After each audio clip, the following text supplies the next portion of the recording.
제목은 그런데요. 네, 가능합니다. 답은 yes예요. 그래서 저는 사실은 더 드릴 말씀이 없습니다. 네. 오늘 제목은 인공지능은 정신심리치료를 대체할 수 있나 이런 제목이어서 네 라고 대답을 했고요.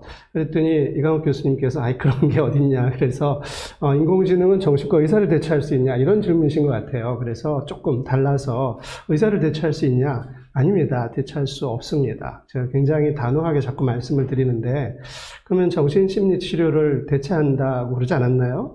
네, 맞고요. 그러면 정신심리치료를 대체할 수 있으면 정신과 의사를 대체할 수 있는 거 아닌가요?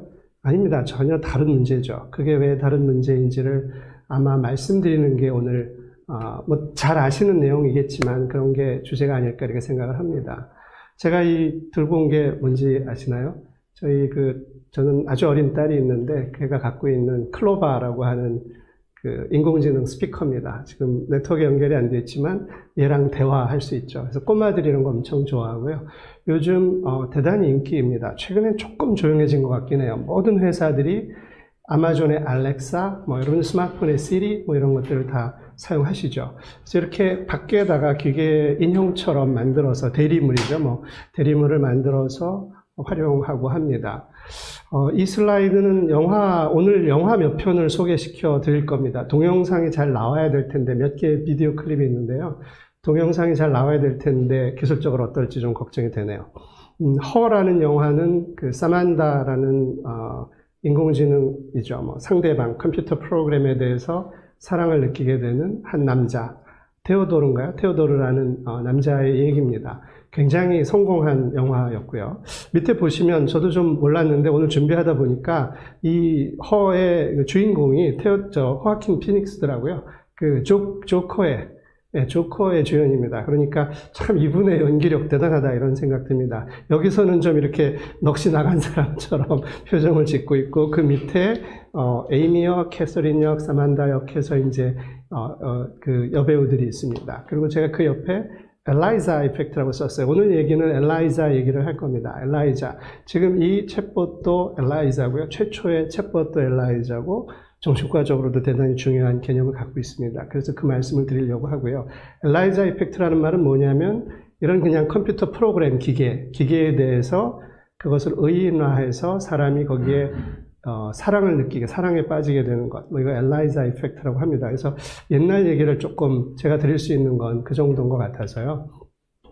사실은 오늘 말씀드리는 건 이강욱 교수님께서 갑자기 어려운 질문을 줘서 제가 옛날 걸 찾다 보니까 여기 보면 2018년에 썼던 글, 엘라이자 이펙트에 관한 거를 매일경제에 썼던 글이 있어서 그 내용을 사실상 전달하려고 합니다. 아까 정신심리치료를 대체할 수 있느냐 그래서 yes라고 했고요. 정신과 의사를 대체할 수 있느냐 해서 no라고 대답한 거는 우리가 define 할 수 있는 것, 정신심리치료, 특히 여기 학회는 인지행동치료, 정서인지행동 이렇게 되어 있던데요. 그러면 사실은 우리가 define 할 수 있고 상당히 기계적인 cognitive therapy 쪽을 좀 지향한 분과 학회라고 생각이 됩니다. 사이코애널리시스나 이런 데랑 또 조금 다른 관점을 아마 가지시겠죠. 그런 영역의 경우 우리가 define업을 하면은 사실은 기계로 대체할 수 있습니다. 그 부분을 얘기하려고 하고요. 오늘 허의 얘기를 또는 엘라이자 이펙트 얘기를 하려는 건 너무나 잘 아시겠지만 비유를 들어서 그리고 이 동네의 발전의 히스토리를 좀 소개하는 차원에서 기계와 사랑에 빠진다는 게 뭐냐, 우리가 프로젝션, 이런 얘기를 하죠. 한 가지 먼저 질문을 드릴게요. 시리라든가, 구글, 헤이 구글 해서 여러분들 스마트폰에서 대화하시죠. 그리고 이런 챗봇하고도 대화하시죠. 그러면 인공지능 스피커하고 사랑에 빠질 수 있을까요? 이게 질문이고요. 스마트폰하고 사랑에 빠질 수 있을까요? 이게 질문입니다. 둘은 똑같은 거잖아요. 얼핏 생각하기엔. 즉, 스마트폰 안에도 얘 들어있고요. 시리가 들어있고요. 여기도 챗봇이 있습니다. 근데 여러분들께서 느끼시겠지만 스마트폰하고 사랑에 빠졌다는 얘기를 들어보신 적은 없을 거예요. 그러니까 스마트폰을 통해서 접속한 사만다에게 사랑에 빠졌다 이런 얘기는 들을 수 있고 스마트폰에 중독됐다 게임에 이럴 수는 있는데 스마트폰에는 왜 사랑에 빠지지 않을까? 스마트폰을 좋아하긴 하지만 그러나 이런 챗봇은 사랑에 빠질 수 있습니다. 어떻게 다른 걸까요? 이게 이제 굉장히 혼란스러운데 그 얘기를 좀 해볼까 합니다. 그러기 전에, 인공지능 얘기를 해야 되니까, 제가 인공지능 얘기를 기술적인 얘기를 장황하게 하는 건 큰 의미가 없을 것 같고, 몇 가지 문제, 사실 현대 인공지능이 푸는 문제가 어떤 건가, 그것의 속성에 관한 이야기를 좀 드릴까 합니다. 여기 수수께끼, 그 다음에 속임수, 그리고 지능, 이런 표현을 썼고요. 옛날에 그 2016년도에 알파고, 이세돌, 구글 딥마인드 챌린지가 있을 때 만들었던 슬라이드라서 사람들이 이걸 굉장히 헷갈려 하기 때문에 제가 좀 가지고 왔고요. 정신과 의사로서 우리 스핑크스의 그 수수께끼 이런 거 잘 알지 않습니까? 그리고 스핑크스와 에디푸스 컴플렉스가 정신과의 그 아주 오래된 히스토리에서 차지하는 그 상징적 중요성도 잘 아실 거라고 생각을 하고요.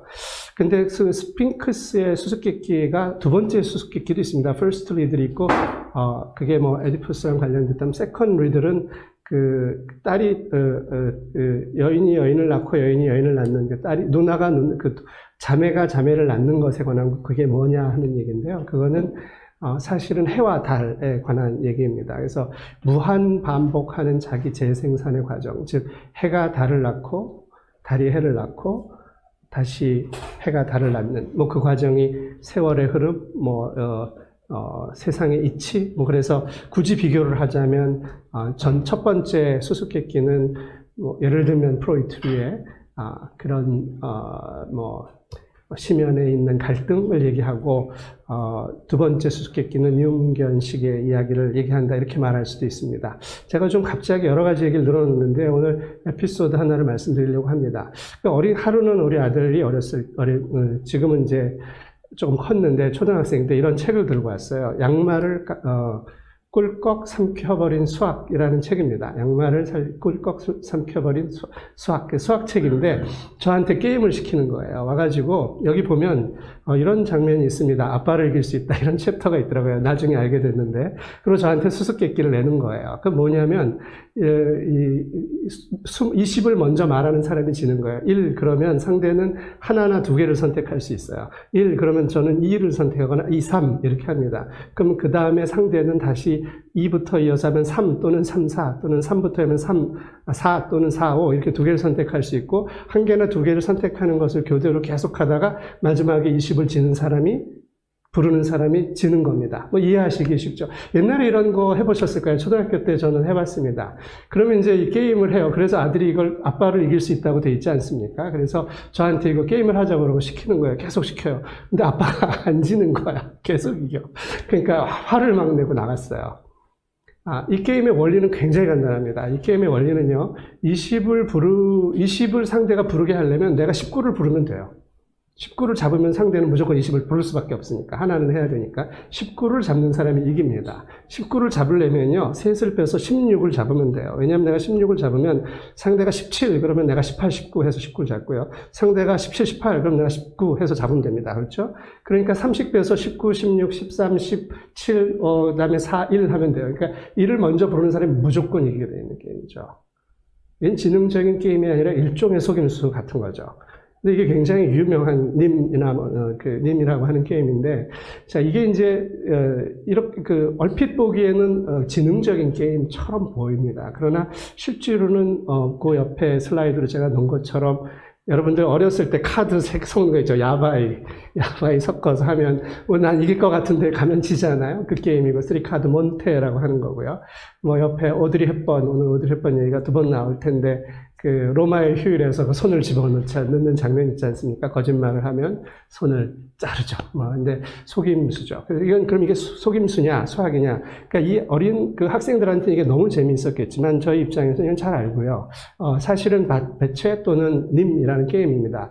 우리가 이제 보통은 전 세계적으로는 21게임 이렇게 알려져 있고요. 100게임이나 이걸 2차원, 3차원으로 넓히면 어마어마하게 복잡한 게임이 만들어집니다. 이게 포인트예요. 그러니까 얼핏 봐가지고는 도저히 알 수가 없습니다. 이거 장르가 있습니다. 이걸 recreational game이라고 그래요. mathematical 게임의 이론입니다. 그래서 게임인데 게임처럼 보이는데 사실은 게임이 아니에요. 그러니까 승부가 결정될 수 있는 거죠. 좁은 공간입니다. 그래서 우리가 이거를 구분하기가 굉장히 어려워요. 커지면 지금 20이니까 제가 20이니까 굉장히 쉽게 말씀을 드렸지만 옆에 있는 것처럼 굉장히 복잡하고요. 그런 것에 갇혀 있으면 사실은 빠져나올 수가 없죠. 지금 아주 엉뚱한 노력 이런 거 넣었는데 지금 어린 젊은 청년들한테 뭐 열심히 노력하면 된다고 얘기해봐야 빠져나올 수 없는 게임에 가둬놓고 게임을 하는 것 같기도 합니다. 좀 엉뚱한 얘기를 했고요. 그럼 이게 그렇게 간단한 게임입니다. 게임인가요? 아닙니다. 이게요. 니마트론 기계까지 있어요. 웨스팅하우스의 월드페어 1940년 뉴욕 사진입니다. 이분 이름도 유명한 분인데, 이 여자분이 여기서 이 니마트론이라는 기계를 갖고 이 님 게임을 하는 겁니다. 그 웨스팅하우스가 만들었어요. 그래서 그 전시회에서 공연할 정도로 굉장히 재미있는 기계와 사람의 인터플레이의 모델이었다. 이해하실 수 있겠죠. 이건 기계적으로 만들 수 있는 거니까요.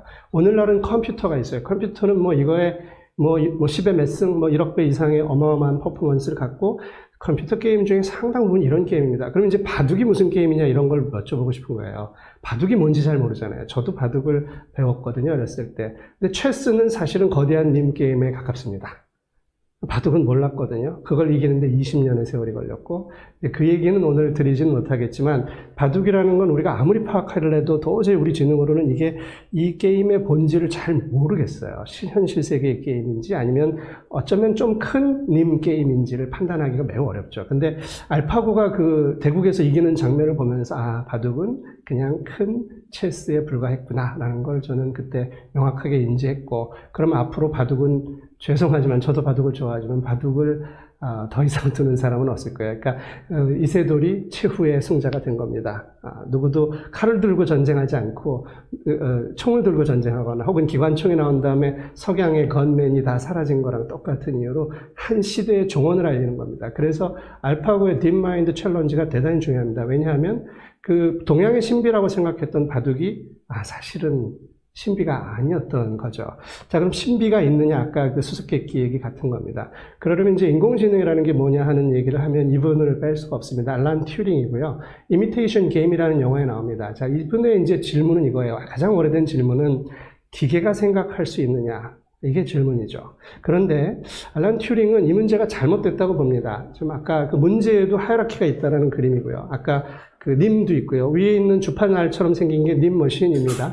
체스도 있고 바둑도 있고 그 다음에 can machine think 이건 이제 데카르트의 질문이고요. 또는 신화의 어떤 신화 같은 인간의 상징, 인간이 도대체 인간의 지능은 무엇인가 하는 질문을 다시 정리하는 데는 아주 좋습니다. 그래서 이게 sorting된 오더인데 우리가 다루는 문제는 사실은 훨씬 더 오른쪽에 있습니다. 이미테이션 게임에서 이 이미테이션 게임 자체는 튜링의 이 문제를 다루진 않아요. 여기서 이제 암호 풀기 이런 걸 했지만 그 영화는요. 근데 이제 튜링이 한 내용은 이런 겁니다. Can machine think? 이 말이 잘못됐다는 겁니다. 기계가 생각할 수 있느냐? 이 말은 definable 하지가 않아요. 정의가 불가능해요. 생각이라는 말을 정의할 수 없기 때문에.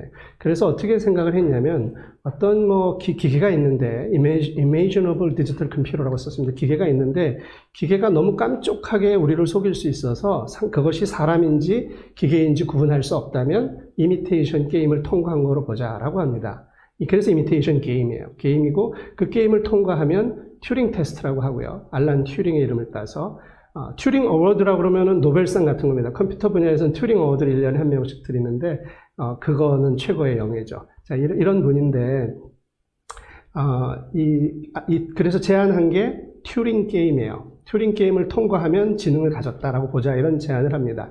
오른쪽에 그림이 하나 있는데, 오른쪽 상단에 있는 그림처럼 칸막이를 치고요. 컴퓨터하고 대화를 시키고요. 사람하고 대화를 시켜요. 대화를 해서 이게 여러 가지 질의응답을 하겠죠. 그랬을 때 저게 기계인지 도저히 모르겠어요. 정말 사람이랑 구분이 안 돼. 그러면 튜링 테스트를 통과한 기계다라고 해서 우리는 지능을 가졌다라고 정의하자라고 합니다.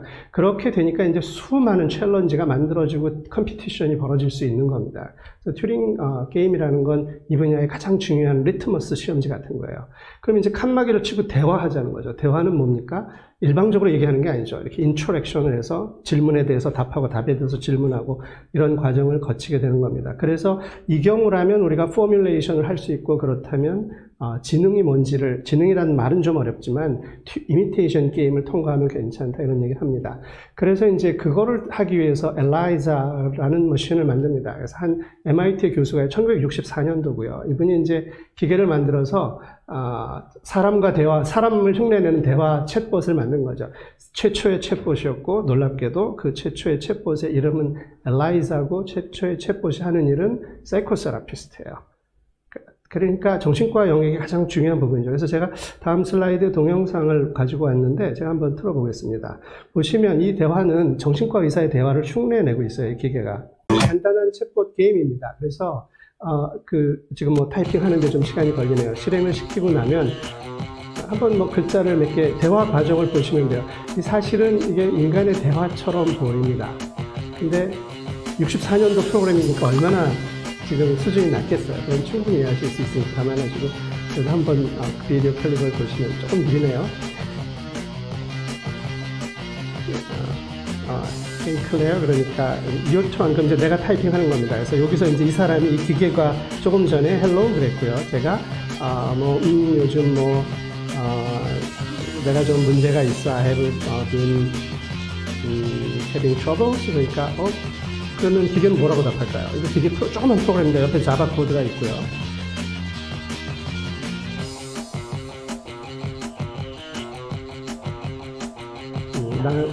내 브라더하고 좀 문제가 있어. 그렇게 얘기를 하네요. 그랬더니, tell me more about your brother. 너희 브라더에 대해서 얘기 좀 더 해봐. 정신과 의사가 하는 방법이잖아요. 좀 더 explore 하는 거죠. 그랬더니 hate라는 단어가 나왔어요. 그러면 아마 그런 단어에 대해서 대응을 할 겁니다. 이게 좀 느리기 때문에 제가 중간에 끊고 넘어가도록 하겠습니다. 원지 플레이가 좀 느리네요. 그러면 우리가 정신과 상담의 가장 기본적인 것처럼 상대방이 말한 걸 미러링을 해준다든가 또는 좀 더 익스플로레이션 한다든가 여러 가지 스텝을 그냥 미믹하는 겁니다. 이미테이션 하는 거죠. 간단한 패턴 매칭 알고리즘이에요. 그 당시에. 그래서 자기가 말하는 단어들을 받아가지고 던져줌으로써 대화를 합니다. 아주 간단한 게임인데 사람들은 이 게임에 관심을 갖게 돼요. 그래서 엘라이자가 굉장히 인기를 끌었어요. 그 당시에 간단한 프로그램인데 너무 흥미롭잖아요. 바로 같은 해 1964년에 블레이드 러너라는 영화가 나옵니다. 블레이드 러너 보셨나요? 튜링 테스트를 그대로 형상화한 영화입니다. 저희 눈에는. 해리슨 포드가 영화를 튜링 테스트를 그대로 아주 젊었을 때 해리슨 포드죠. 이 레이첼이라는 배우가 나와서 대화를 합니다. 이 사람은 she is a replicant, 복제 인간에 관한 얘기입니다. 블레이드 러너는. 그래서 동공이라든가 여러 가지를 살피면서 거짓말을 하는지 이게 사람인지 인조인간인지를 찾으러 다니는 사람을 블레이드 러너라고 하죠. 인조인간의 시대에서. 얼마 전에 블레이드 러너 2049가 다시 나왔습니다. 나이가 든 해리슨 포드가 나왔고요. 그 다음에 똑같은 모습의 레이첼이 나왔어요. CG로. 그러니까 그리고 이제 이 대화 내용이 대단하죠. 한번 비디오 클립 제가 파일을 놓고 갈 테니까 한번 보십시오. 여기서 당신이 내가 리퍼블리칸인 걸 물어보는 거냐, 레즈비안인지를 테스트하는 거냐처럼 대단히 강력하게 디펜스를 잘 하고요. 그러다가 이제 리플리컨트라는 걸 알아내고 대화를 통해서 알아내는데 이게 튜링 테스트를 그대로 미믹한 거다라는 점을 말씀드리고 싶습니다. 자, 그러니까 이 작가들은 조금 전에 코드에서 엘라이자라는 컴퓨터 프로그램의 컴퓨터 엔지니어가 대화를 미믹하는 걸 만들어 보고 그런 또 문학 작품에서 이런 걸 만드는 식으로 진화가 됐고 그 밑에 시리 같은 것들이 계속 이어서 나오고 있다. 그게 계보다. 그리고 이 분야에서 제일 먼저 공략한 게 정신과 치료다라는 점은 일단 우리 입장에서는 알아둘 필요도 있는 것이겠죠. 되느냐인데 아주 간단히 말씀드리면 튜링 테스트를 통과한 기계는 없습니다. 현재까지. 시리가 통과할 수 없죠, 당연히. 질문하면 엉뚱한 얘기 하잖아요. 잘 아시는 것처럼. 그러나 이제 그 프로토콜 베이스드로 커그니티브 세라피 하는 거를 기계를 통해서 어느 정도 할 수는 있죠. 그거랑은 좀 다른 문제고요. 튜링 테스트를 통과할 만한 기계는 어렵습니다. 왜 어려운가 그런 얘기를 할 거고요. 그 다음에 그걸 우리가 weak AI라고 하면 strong AI라는 말이 나와요. 이 사람이 이제 좀 더 다른 질문을 해요.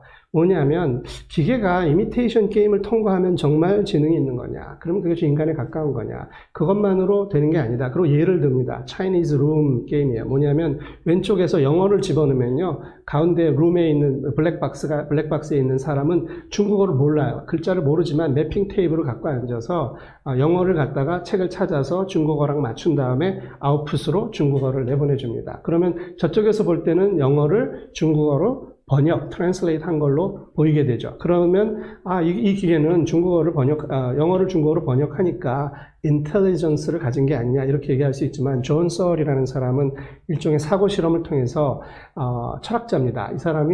이 사람이 영어를 중국어로 번역했다고 해도 이 사람은 그냥 매핑을 기계적으로 한 거지, 중국어를 이해하거나 아는 건 아니니까, 이해했다고 할 수 없다. 이런 얘기를 하는 겁니다. 거기 있는 것처럼 어떤 이미테이션 게임을 통과하더라도 마인드, consciousness 이런 사람이 갖는 그런 것들을 가진 건 아니다. 이런 얘기를 해서 이제 이 스트롱 AI에 대한 얘기가 나오고 이제 SF로 넘어가면 다 스트롱 AI에 관한 얘기겠죠. 인조인간 얘기겠죠. 그래서 싱귤러리티 포인트가 온다. 이런 얘기들을 합니다. 1940 몇 년이 되면 싱귤러리티 포인트가 와서 기계가 인간의 지능을 앞서게 되고 지능이 지능을 낳아서 빠른 속도로 발전하면 인간을 압도해서 터미네이터 같은 세계가 올 거다. 이런 SF를 얘기하는 건 대단히 퓨처리스틱한 얘기고 실제로 본질적으로 현재 그 근처에 근접해 있는 기술은 없습니다. 간단하게 말씀드릴 수가 있고요. 그래서 이제 그러면 감정이나 consciousness나 mind냐 이런 얘기 했는데 그것도 흉내내면 되는 거 아니야? 하려면 되는 거죠. 이게 무한한 이미테이션 게임입니다. 제가 재밌는 카툰이 그 당시에 있길래 가지고 왔는데, 그랬더니 컴퓨터가 talk like a human, 사람처럼 얘기하기 이런 거 열심히 공부해서 시험에 통과하죠. 그래서, 이 장면을 보면요, 이 장면 이렇게 한 사람이 패러디를 해서 올렸어요. 그 당시에 알파고, 그때 이런, 동영상을 올렸어요. 사실은 그 위에다 이렇게 썼네요. 알파고는 자기가 위기에 빠질 때마다 지금 이 시간에도 학대당하고 있을 계열사 동료들의 모습을 떠올렸을 것이다. 딱 이렇게 써놓으니까 굉장히 감성적인 공감이 되죠, 이게. 근데 사실은 이건 전혀 학대하는 장면이 아닙니다. 보스턴 로보틱스사가요, 자기 기계가 얼마나 로버스트하게 잘 견디느냐를 테스트한 거거든요. 우리 기계 좋다고 보여주는 거예요. 근데 학대하는 것처럼 보이죠. 막 다루니까. 그리고 막 살아있는 것 같잖아요. 버티고 안 넘어지려고 애쓰니까. 그래서 감성이라는 게 도대체 뭐냐, 이런 질문을 해볼 수도 있습니다. 그래서 feel like a human, 제가 오른쪽 하단에 그렇게 조금 고쳐서 한번 넣어봤습니다. 이게 이제 이모션을 미믹했다고 해서 미믹하는 거하고 그걸 가지고 있는 건 조금 다른 문제가 있어요. 엘라이자 효과, 제가 글 쓴 걸 좀 가지고 왔는데, 엘라이자 효과는 아까 말씀드린 대로 기계를 의인화해서 거기에 사랑에 빠질 수 있다는 겁니다. 부분적으로 그게 가능하죠. 근데 엘라이자의 사람들은 이걸 굉장히 좋아한다는 거예요. 굉장히 좋아합니다. 영화 성공하고 실제로 기계와 완전히 사랑에 빠졌다는 사람은 저는 못 봤어요. 아직까지는 뭐가 있냐면 인터넷을 통해서 상대방하고 채팅하면서 사랑에 빠진 예는 많이 있죠. 채팅 있고, 옛날엔 펜팔이 있었고요. 키팔이라고 그러고, 요즘은 이제 틱톡 같은 거 가지고 영상 가지고 대화하는 겁니다. 대화라는 건 인터랙션의 과정이죠. 그래서 이제 엘라이자는 그럼 뭐냐? 아까 엘라이자가 있었고 블레이드 러너 얘기를 했는데, 사실은 피그말리온이라는 희극을 한번 보시면 좋습니다. 영화 몇 개만 좀 소개해 드리려고 하는데요. 원래 피그말리온의 신화가 있지 않습니까?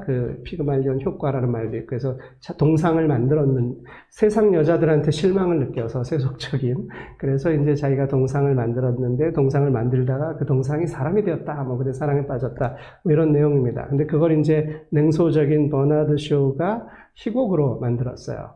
그래서 피그말리온이라는 영화를 만듭니다. 이때 나온 여주인공의 이름이 엘라이자 도리틀 양이에요. 엘라이자 도리틀은 빈민가에 꼽하는 소녀였는데, 언어학자인 히긴스가 똑같은 얘기를 하는 겁니다. 버나드 쇼니까 옛날 얘기고요. 1964년 작이에요. 네. 제가 태어난 바로 다음이네요. 그러면 히긴스라는 사람이 귀족처럼 말하고 생각한 귀부인을 만들 수 있다고 생각하는 언어학자이기 때문에 이거 언어의 유희에 불과하다. 그러니까 이 대화의 피상성을 얘기를 하는 겁니다. 인간들이 하는 대화가 얼마나 피상적인가. 그래서 꼽하는 빈민가의 소녀를 엘라이자 도리틀 양을 데려다가 귀족처럼 말하는 법을 가르치고 성공해서 상류사회로 가고 이런 과정인데 나중에 이제 이 비극입니다. 쇼의 그 글의 그 특성상. 그래서 이 사람은 나중에 이게 무공허한 일이고 의미 없고 진정한 것은 지성이나 뭐 행동이 아니라 마음에 달린 거다 이런 걸 깨닫게 돼서 오도 가도 못하는 신세가 됐다. 위로 갈 수도 상류사회로 갈 수도 없고 자기의 과거로 돌아갈 수도 없다. 이런 이제 비극이었습니다. 그런데 아무리 가르쳐도 안 되다가 저 뒤에 히긴스 박사가 있는데요. 이 굉장히 운율이 좋은 스페인의 비가 메인에서만 내린다는 운율을 맞춘 말을 드디어 말하기 시작한 거죠. 그렇게 되는 장면이 아마 이 트레일러의 가장 하이라이트입니다. The rain in Spain stays mainly in the plain. What was that?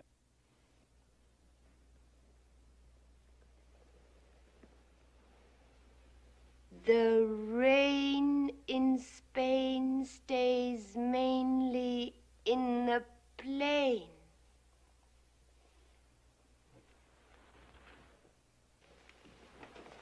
Again. The rain in Spain stays mainly in the plain. I think she's got it. I think she's got it. The rain in Spain stays mainly in the plain. By George, she's got it. By George, she's got it. Now once again, where does it rain? On the plain, on the plain. And where's that soggy plain? In Spain, in Spain. 피그말리온이라는 희곡이 영화화됩니다. 이번에는 이 영화의 제목은 같은 엘라이자 도리틀이지만 영화의 제목은 My Fair Lady입니다. 그래서 이제 파티가 되고 Hereford and Hampshire. Hurricanes hardly happen. 생명을 부여받은 것처럼 한 여자분이 탄생하는 과정 그리죠. Let me come. Now once again, 귀족 where does it 귀부인으로 rain? 탄생하는 좀 옛날 영화니까요. 그런 장면이. And where's that blasted plain? In Spain, in Spain. The rain in Spain stays mainly in the plain. 굉장히 기쁘고 환희를 느낀다 이런 장면을 보실 수 있습니다. 버나드 쇼의 비극을 희극으로 만들면서 사실은 가장 성공한 영화다. 그런데 이제 사실은 쇼는 그렇게 만들었지만 원래 피그말리온은 본인이 상대방한테 애정을 드리면요. 상대방한테 애정을 드리면 교육에서 많이 쓰는데 상대방한테 어린 학생에다가 엄청난 애정을 뿜으면 그 사람이 내가 그 애정을 뿜는 사람의 뜻대로 성장한다. 교육에서 굉장히 중요한. 사실 정신과에서도 그런 거겠죠. 사실 이건 신화적인 얘기라서 지금 이 부분만큼은 우리가 인지치료 이렇게 그냥 기계적으로 해서 설명할 수 있는 부분은 아니겠죠. 그래서 갈라테이아와 사랑에 빠지게 된 피그말리온 효과고요. My Fair Lady에서는 사실은 조금 달라집니다. 여기서는 그 희극으로 바꾼 거죠. 그래서 성공해가지고 해피엔딩으로 끝내게 됐어요. 그랬더니 버나드 쇼도 성공했지만 마이 페어 레이디가 더 성공했어요. 왜 성공했냐? 이런 질문 한번 드려보고 싶습니다. 해피엔딩이기도 하고 해피엔딩이 말이 안 되잖아요. 아까는 오도 가도 못하는 사람이 돼야 되는데 이건 껍질이니까 엉터리니까. 근데 이제 사람들이 원하는 건 뭐냐면 피그말리온 효과 같은 걸 원하는 거죠. 그 다음 단계 하나 좀 더 얘기를 해보면 이 히긴스 박사가 뭘 발견하게 되느냐. 여러분 정신심리치료에서 좀 위험할 수도 있는 얘기지만 사실은 교육에서도 피그말리온 효과에서도요. 상대방에 대해서 애정을 갖고 인터랙션을 하다 보면 상대가 성장을 하게 되고요. 페어 레디에서는 어떤 게 추가가 되냐면은 그 과정에서 상대방 속에 있는 자기 자신의 흔적을 발견하게 되는 거죠. 제가 여기다 이렇게 썼습니다. 다른 사람, 그 다음 슬라이드에 아마 쓴 것 같은데, 그래서 제가 이런 페어레이디 효과라는 말을 만들어 봤습니다. 페어레이디 효과는 뭐냐면, 자기가 타자를 계속 애정을 갖고 돌보고 인터랙션을 하다 보면은 그 안에서, 타자 안에서 자기 자신의 흔적을 발견하게 돼서 그 흔적에 매료되는 거죠. 아이를 키우는 부모가 많이 느끼는 그런 느낌 아니겠습니까? 그러니까 일종의 나르시시스적인 그런 사랑에 관한 원형이 있다. 이렇게 위험할 수도 있습니다. 이거 잘 아시는 것처럼. 그래서 제가 이제 지금 몇 가지 얘기를 좀 요약하고 혀가 좀 꼬였는데 요약을 하겠습니다. 갈라테이아와 피그말리온의 효과가 있고요. 이거 인지 치료로 해결되는 문제는 아니죠. 그 다음에 닥터 히긴스와 미스 두리틀의 얘기를 했습니다. 이때는 그 대화의 피상적인 대화가 효과가 있어요. 효과가 없지 않고. 그러니까 정신치료 되죠. 효과는 있습니다. 그러나 효과가 있다고 해서 본질의 문제를 해결하는 건 아니고요. 그 다음에 같은 64년에 만들어진 사이코세라피의 첫 번째 모듈이 그거였고, 지금 현재는 굉장히 많습니다. 챗봇은 어마어마하게 많아졌어요. 그리고 인터넷으로 연결되면서 챗봇은 여러분들의 생활에 들어갈 겁니다. 스마트폰하고 챗봇이 뭐가 다르냐고요. 스마트폰은 자기가 소유한 자기 그림자에 불과하고요. 챗봇은 혼자 한 사람을 상대하는 게 아닙니다. 챗봇이 아니라 이런 인공지능 스피커 밖에 있잖아요. 그럼 제가 얘기하면은, 지금은 안 그래요. 근데 제가 얘기하면은 저한테 답하고요. 우리 집사람이 얘기하면 집사람한테 답하겠죠. 그러면 질투도 할 수 있게 돼요. 이 부분 굉장히 다르다는 걸 이해하는데 제가 몇 년 걸렸습니다. 그러니까 얘가 아직은 구분 못해요. 똑같이 말합니다. 뭐 날씨가 어떠냐 그럼 얘기해 주죠. 그러나 그게 아니라 내가 얘기하면 나에 대한 흔적을 갖게 되고 얘가 그걸 기억해서 나에 맞는 대답을 해요. 다른 목소리가 들으면 다른 사람 목소리에 대답을 해요. 그러면 제가 나한테는 틀리게 얘기하고 누구한테는 더 잘해 이러면 쟁탈전이 벌어질 수도 있죠. 스마트폰은 그럴 염려가 없죠. 그건 온전히 내 안에 있는 거니까. 그래서 스마트폰을 사랑하기는 어렵다는 말씀을 제가 좀 드려봤습니다. 좀 두서없는 얘기가 됐는데 지금 사실은 우문이라서 그런 우문이지만 어떻게 보면 또 현문일 수도 있고요. 그 정신치료를 대신할 수 있느냐? 그 질문 자체가 질문이 잘못됐다. 여기 지금 이쪽 SF에서 가장 재밌는 것 중에 하나가 히치하이커, 갤럭시 은하계를 여행하는 히치하이커에 관한 얘기인데, 여기 나오는 질문이 있죠. What the question was. 질문이 뭐였느냐. 질문을 어떻게 하느냐에 따라 달라진다. 그래서 사실은 우리가 define 할 수 있는 건 기계로 다 할 수 있습니다. 그러니까 인간의 지능으로서 define 할 수 있는 것. 그러니까 cognitive setup을 이렇게 define 해서 아무리 정교하게 하든 데이터로 만들든 어떤 식으로든 우리가 define하고 컴퓨터를 하다면 그것을 기계가 대체하는 여러 가지 방법이 있고요. 모든 방법에서. 그래서 이 분야는 계속 발전하고요. 그럼에도 불구하고 여기 어려운, 이제 좀 너무 이상한 얘기를 끌고 나왔지만, define 불가능한 것이 존재한다는 증명도 있거든요. 괴델의 theory처럼. 그래서 인공지능은 의사를 대체하는 것은 아니다. 기계는 사람을 대체하지 않고요. 기계는 특정한 업무를 대체합니다. 아주 간략하게 말씀드리면요. 그리고 인공지능에서 마지막 목표가 의사예요. 그러니까 걱정하실 필요는 없고요. 지금 1번 타겟이 누구겠습니까? 텔레마케터. 네.